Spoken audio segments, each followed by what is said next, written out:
গোফের আমি গোফের তুমি তাই দিয়ে যায় চেনা। বহু পরিচিত চরণ দুটি সুকুমার রায়ের বিখ্যাত ছড়া গোফ চুরির শেষ দুই লাইন। লাইন দুটির ভাবার্থ হল গোফেই মানুষের পরিচয়, গোফ দিয়েই তাকে চেনা যায়।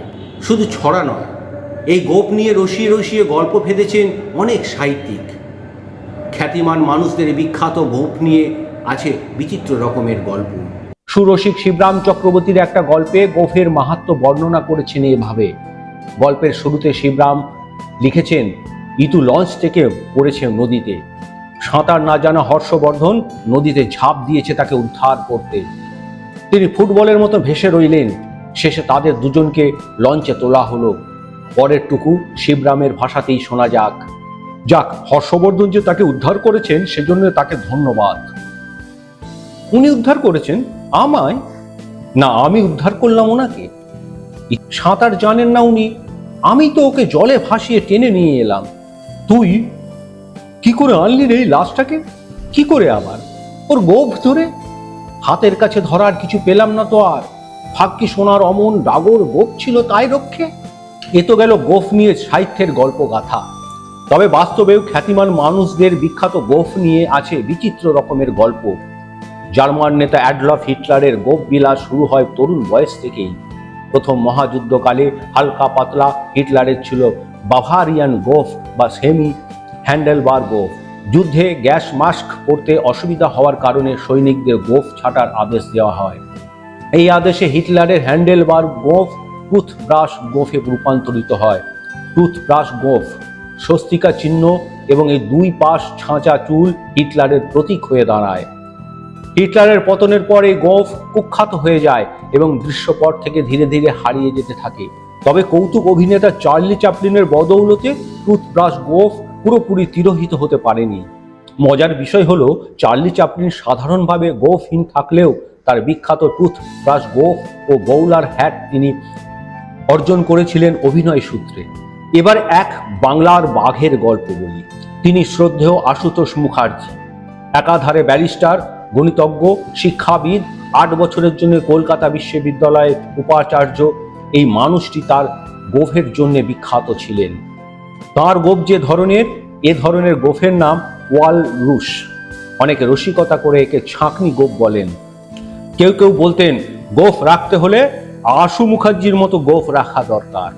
আশুতোষ মুখার্জির গোফ নিয়ে এক রসিকজন লিখেছেন, আজকের ভেজালের যুগে জলীয় যা কিছু ভেজাল ওই রকম গোফে ছেকে বাইরে থেকে যাবে, পেটে ঢুকবে না। ও কর্ম চার্লি গোফ বা জন গিলবার্ট মার্কা গোফের হওয়া অসম্ভব। চাই ছাঁকা বা ছাঁকনি গোফ। অমিতাভ বচ্চনের সারাবি সিনেমার বিখ্যাত ডায়লগ সম্ভবত এখান থেকেই নেওয়া হয়েছিল। গোফদারি প্রাপ্তবয়স্ক বা লায়ক হওয়ার দৃশ্যমান স্বীকৃতি। প্রকৃতির নিয়মেই পুরুষ মানুষের মুখমণ্ডলে প্রথমে গোফ, তারপরে দাড়ির আবির্ভাব ঘটে। এটা জৈবিক রীতির অংশ। পুরুষের দাড়ি গজানোর আগেই গোফের আবির্ভাব ঘটে। তবে জনপ্রিয়তার বিচারে বোধ হয় দাড়ির চেয়ে গোফ অনেকটাই এগিয়ে আছে। পরিমলচন্দ্র সরকার উল্লেখ করেছেন, দাড়ির কথা বলতে গেলে গোফের কথা স্বতঃসিদ্ধভাবে এসে যায়, কারণ কিছু ব্যতিক্রম ছাড়া দাড়ি ও গোফ অবিচ্ছিন্ন। দাড়ি থাকলেই গোফ থাকবে, কিন্তু গোফ থাকলেও দাড়ি নাও থাকতে পারে।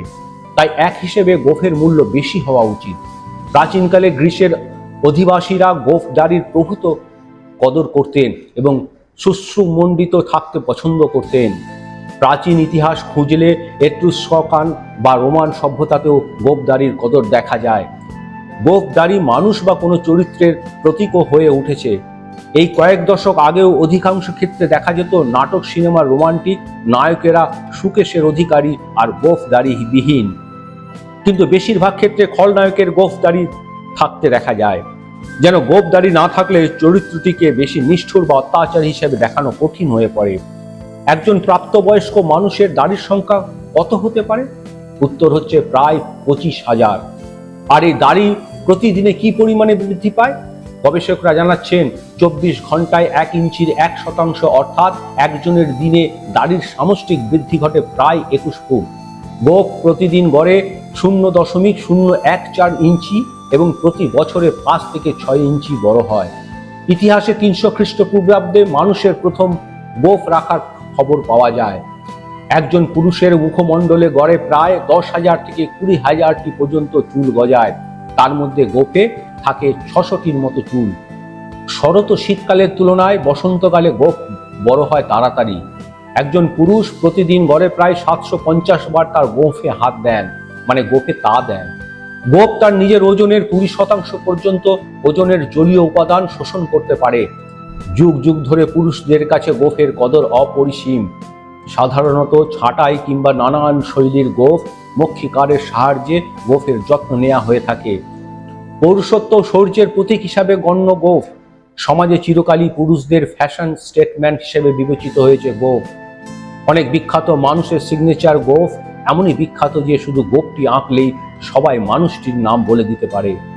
19 শতকের রসিক কবিয়াল ভোলা ময়রা বাঙালি বাবুদের গোঁফ দাড়ির সহাবস্থান নিয়ে কবিতায় লিখেছেন, চোরে চোরে যেমন হয় মাসতুতো ভাই, দাড়ির সঙ্গে গোঁফের সম্পর্ক যে তাই, একটি থাকলে অপরটিকে খুঁজে ফিরি তাই, একে অপরের সঙ্গী ভঙ্গির আর তুলনা নাই, হারুর সঙ্গে ময়রা ভোলার ময়ান যেমন খাঁটি, গোঁফ দাড়ি যেন বায়া তবলায় একসঙ্গে চাটি।